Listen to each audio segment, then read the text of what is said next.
Hello friends, இன்றைக்கி நம்மளோட சேனலில் எதை பற்றி பார்க்க போகிறோம் அப்படின்னா, ஒரு பல்சர் 150ல் இன்ஜினில் ஒரு அப்நார்மலான நாய்ஸ் வருது அப்படின்னா அது வந்து எதனால் வருது, அதாவது டிக் டிக் டிக் டிக்னு ஒரு சத்தம் வரும். அந்த சத்தம் வந்து எதனால் வருது, அதை எப்படி நம்ம வந்து சரி பண்ணுறது அப்படிங்கிறத பற்றி தான் இன்றைக்கி நம்மளோட சேனலில் இந்த வீடியோவில் நம்ம பார்க்க போகிறோம் ஃப்ரெண்ட்ஸ்.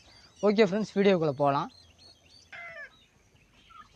இப்போ வண்டியை நான் வந்து டிஸ்அசெம்பிள் பண்ணிட்டேன் ஃப்ரெண்ட்ஸ். இப்போ வண்டியை ஸ்டார்ட் பண்ணி அந்த சவுண்டு எப்படி இருக்குது அப்படிங்கிறத பற்றி நான் உங்களுக்கு காமிக்கிறேன்.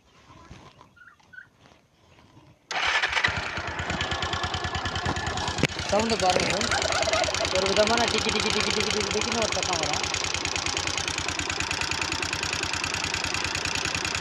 இந்த சத்தம் தான் வந்து வால்வுனால வருது. அதாவது வால்வு டேப்பட் அட்ஜஸ்டர் அப்படின்னு ஒரு அட்ஜஸ்டர், அந்த அட்ஜஸ்டரோட கிளியரன்ஸ் வந்து அதிகமாகிடுச்சு அப்படின்னா இந்த சத்தம் வரும்.